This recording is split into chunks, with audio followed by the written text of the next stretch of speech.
Welcome to the course on VLSI Physical Design with Timing Analysis. In this lecture, we will discuss about single net routing or rectilinear routing. So, the content of this lecture includes representation of the routing regions, then we will discuss about the global routing flow, then there is a procedure for we will define the RMST and RSMT, the rectilinear minimum spanning tree, rectilinear Steiner minimum tree. Then we will discuss about how to transform an initial RMST into a low cost RSMT, and we will discuss about the Hanan grid. We will take an example to explain how a sequential Steiner tree can be constructed. So, first of all we will discuss about the representation of the routing regions. So, we discuss about the routing regions. It is divided into two types, one is called uniform and non-uniform. In case of full custom design style, we have non-uniform routing regions. In case of standard cell based design, we have uniform routing regions. Now, we create a grid graph. Okay, we create a grid graph which is defined using two sets, one V comma E. So, since it is a graph, the graphs can be represented using V comma E. So, the V is basically the vertex or the nodes, which is basically the small v is belongs to the capital V, and which is represents the routing grid cells, and the edges, the set E, basically it represents the connection of the grid cell pair. Okay, it represents the connection of the grid cell pair. So, the routing regions are represented by the nodes. So, if you can see here, we divided the total layout area or the chip area into different grids. So, it is a 5 cross 5 grid, but it is a 5 cross 5 grid, and we have 25 nodes. We have 25 nodes. Then these are the edges, which is adjacent grids actually is connected with the edge. Adjacent routing regions are connected by a edge. Then we have a channel connectivity graph. Okay. So, this is also represents, since it is a graph, we have two set, one is V comma E. The V represents the channel. Okay. The node V represents the channel, and the edges E represents the adjacency of the channel. Adjacency of the channel. Adjacency means that the channel which is connected to each other. So, if you can see here, we have channel 1, which is corresponds to this one. So, which is represented as a node, and this is the node 1. Then we have node 2, this is the node 2, which is represented by the node 2. We have this 1 and 2 are adjacent. So, that is why there was a edge between them. That is why we have there is a edge between them. So, now we will look into the channel 1. The adjacent channel is basically node 4. Okay. So, this is also connected by a edge, connected by a edge. So, if you can see here, the same method is applicable for all the edges, same method is applicable for all the edges, and which is basically then this is the channel connectivity graph G. Okay. Channel connectivity graph G, which has 9 nodes, and all these are the edges. Now, we have switch box connectivity graph, which is also defined using V comma E, and the V is basically one of the element of the switch box. Small v or the node V is one of the switch box. An edge exists between two nodes if the corresponding switch box are opposite side of the same channel. The corresponding switch boxes are opposite side of the same channel. Let us take an example to see how we can create a switch box connectivity graph. So, this is basically the graph here, this is a graph here. The same we can, if you can see here, So, which are your switch boxes? So, we have this switch box is corresponds to this node. Okay. This switch box is corresponds to this node, like this we can connect, since there is a path from this switch box are opposite with respect to each other. So, that is why there is a edge exists between 1 and 4. Similarly, create it for all other switch boxes. So, now we will discuss about the global routing, how we can do that, what are the steps involved in global routing. So, the first step is basically the defining the routing regions. Okay. So, first step is defining the routing regions. So, we have a layout area which is given to us, which has placement of the blocks or placement of the standard cells, all are defined, the placement of the cells are given, and the layout area is given. So, what we have to do? We have to create the routing regions. Okay. So, these routing regions are formed using this 2D, 3D channels, switch boxes, and other region type like uniform, non-uniform routing regions.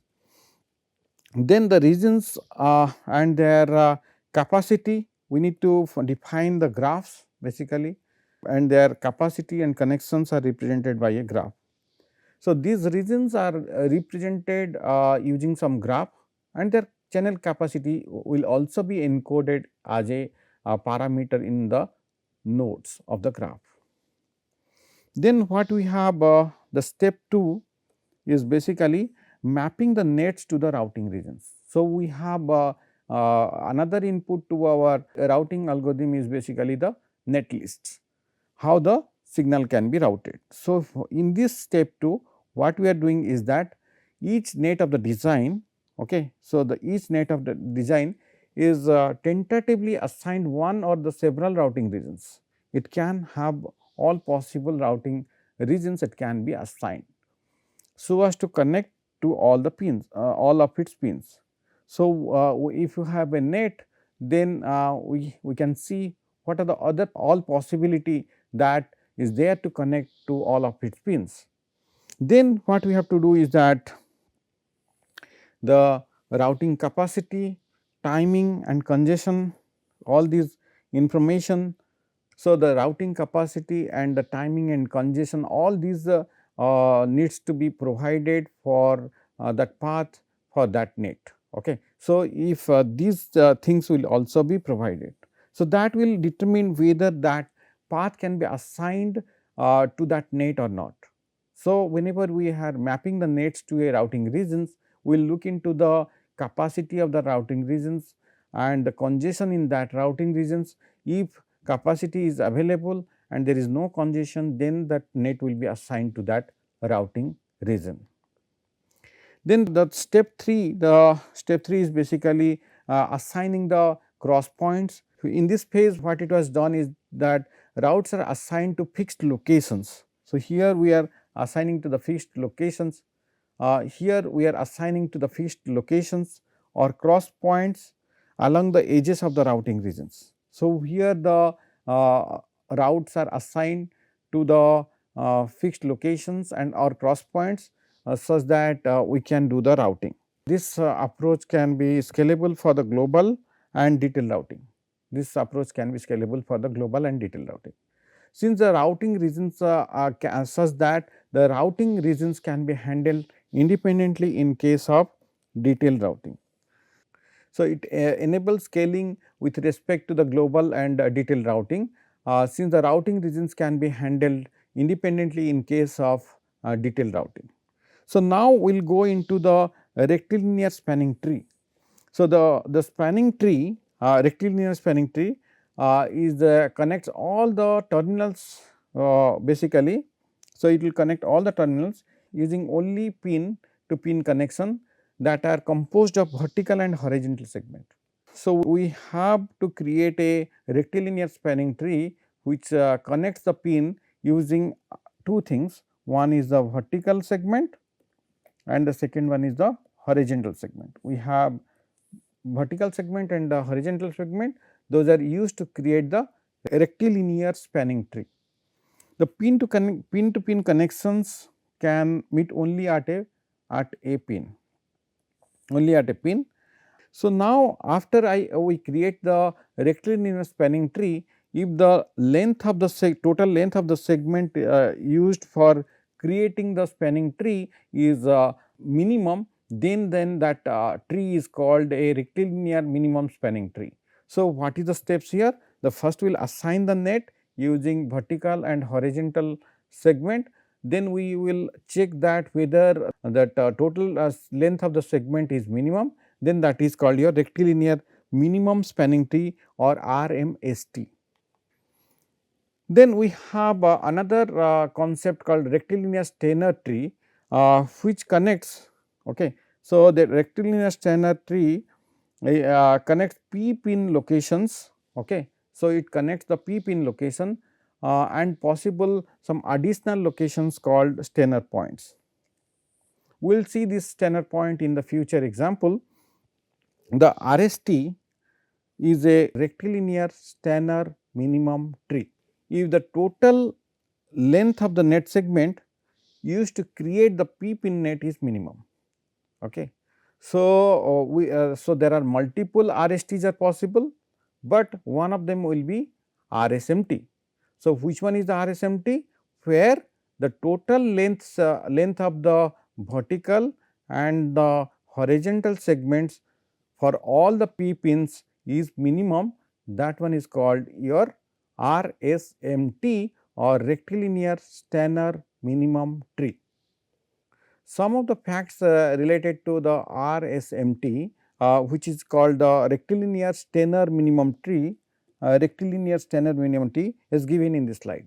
So, the RSMT for a p pin net has uh, between 0 to p minus 2 Steiner points. Okay. So, so it can maximum p minus 2 Steiner point, minimum or minimum is that there might be no Steiner points. But so what is the point here is that the degree of a any terminal pin is basically can be 1, 2, 3, 4. So, the degree of a Steiner point is most important point is either 3 or 4. Okay. So, now what we have to do is that this RSMT is always enclosed with a minimum bounding box of the net. So, the total length of the LRSMT is at least half of the perimeter of the minimum bounding box. Okay. Length of the RSMT should be greater than equals to this half of the perimeter of the minimum bounding box of the net. So, let us take an rectilinear minimum spanning tree. Okay. So, this is the rectilinear minimum spanning tree, but we will create a RSMT RSMT from this starting point. So, in this case what is given to us? We have given 3 pins P1, P2 and P3. So, 3 pins are given, and what we are finding here is that low cost rectilinear Steiner minimum tree RSMT. So, how we can find it out? So, we have the minimum spanning tree given. So, this is the initial routing. Then in the next stage what we will do? We will create a L shape point, L shape between the pin 1 and pin 2. So, we will create a L shape between the points with most overlap of the net segment. Okay. So, this is one pin and this is another pin, we created a L shape here. So, this is my L shape. Okay. So, now we will create. So, this is already there, this other L shape is already there. Now, what we will do? We will connect this P3 to P2 using this net segment. So, using this net segment we will connect. So, now what will happen? This point is my Steiner point. This point is my Steiner point. Degree of Steiner point is 3. So, this is my final RSMT. So, it is a rectilinear Steiner minimum tree. So, this first one is my RMST and the final one is my RSMT. Okay. So, it creates a low cost RSMT. The net cost will be minimum in this case. Now, we will discuss about the Hanan grid. It was initially proposed by M. Hanan in 1966 about this Hanan grid. So, what Hanan grid says that it consists of a line, let us say we have a line x which is xp and yp that pass through each pin location xp and yp. It will be xp comma yp. So, the only consider the only Steiner points located at the intersection of the vertical and horizontal line that pass through the terminal pins.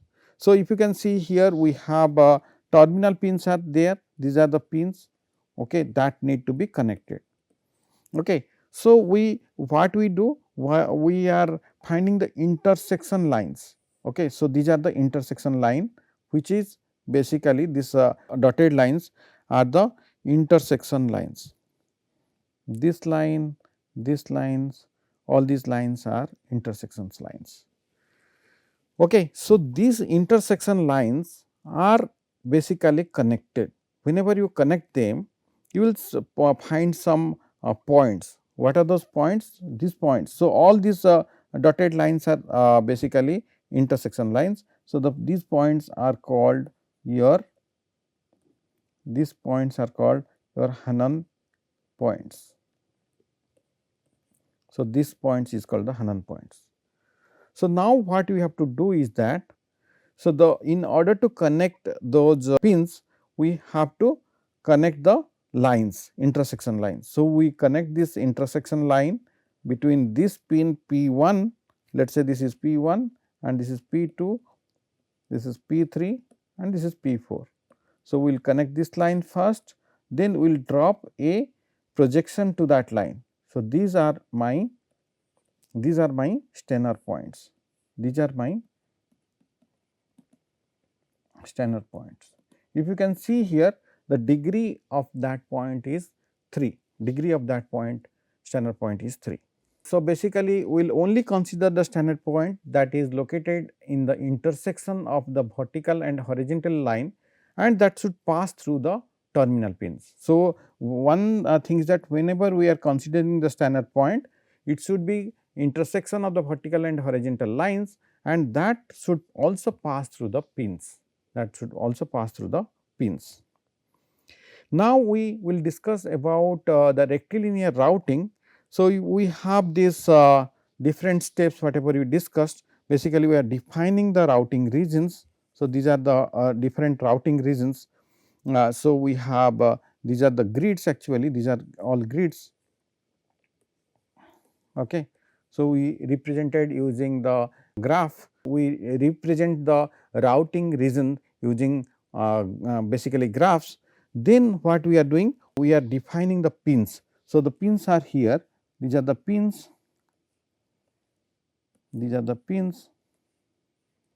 Okay. So, these pins need to be connected. The pins are assigned to the grid cells. So, if you can see here, this pin is assigned to this grid and this pin is assigned. So, this pin is assigned to this grid.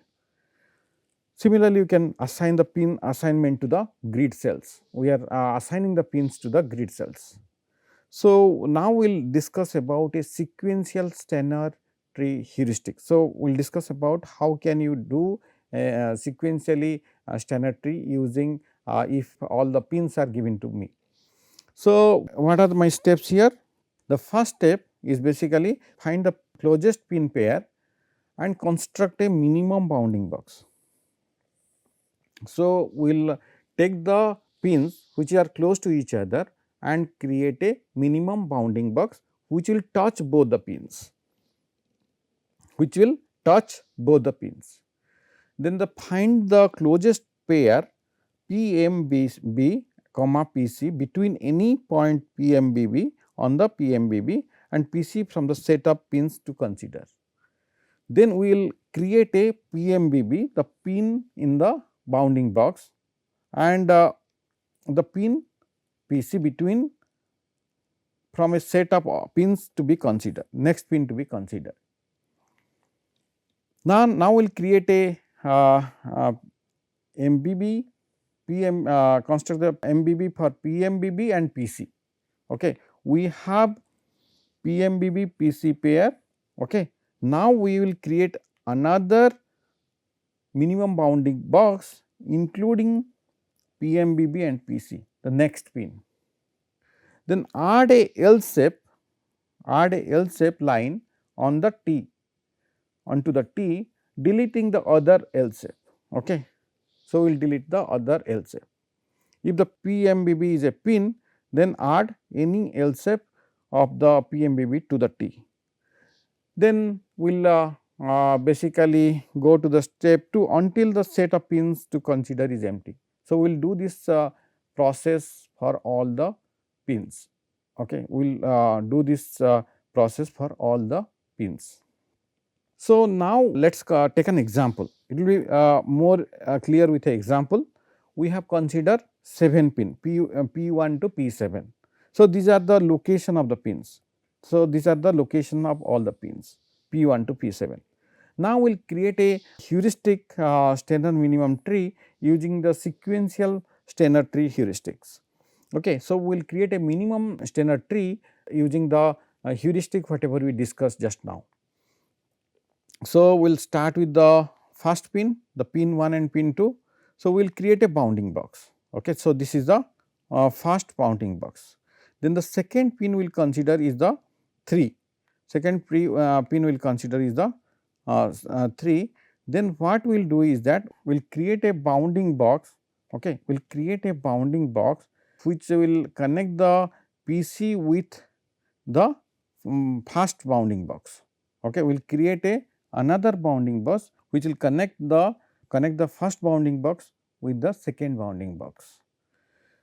So, if you can see this point, then this point is your PMBB.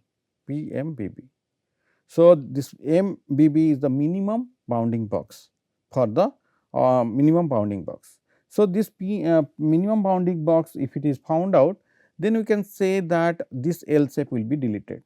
So, this L shape will be deleted, okay, like this. So, now we have basically another bounding box. So, this is the first bounding box, this is the second bounding box, now this is the third bounding box. So, the third bounding box will touch the second bounding box. Okay. Then you can see that the point where it is touching is the next Steiner point. So, this is my second Steiner point. So, whenever I am considering that one, I have to delete this L shape. So, this L shape will be deleted. So, this L shape will be deleted. Now, what will happen is that now I have basically this is the third and this is the fourth bounding box, and third and fourth bounding box. Then what we have to do is that I need to delete this L shape, I need to delete this L shape. So, if I delete that L shape, now I have this is the new new routing. Then after that we will consider all the other pins which is connecting to that bounding box. So, if you can see here the 6 is connected to 5. So, now we have basically we can delete this one should be deleted. So, this one should be removed. So, this L shape should be removed. Now, we have to create another bounding box. So, this the last bounding box, we will see that if I go by this way, it is not the right method, because we have to do the signal routing 2 times, it is changing the direction. Okay. So, this is not a good routing. So, we should delete this type of routing. So, this will be deleted. Now, I have the final routing, this one. So, whenever I am getting the final routing here, if you can see here, we have couple of Steiner points, So, what are those Steiner points? This is a Steiner point which is having degree 3. This is a Steiner point which is having degree 3. So, this is also a Steiner point. So, I have 3 Steiner point in this example, and I have 7 pins are connected using the minimum rectilinear Steiner minimum tree. So, this is the rectilinear Steiner minimum tree. Okay. So, in this lecture we discussed about the global routing and we discussed about two different approach. One is called rectilinear minimum spanning tree and we discussed about rectilinear Steiner minimum tree. So, we discussed how we can convert the RMST to RSMT using the Hanan grid method. Thank you for your attention.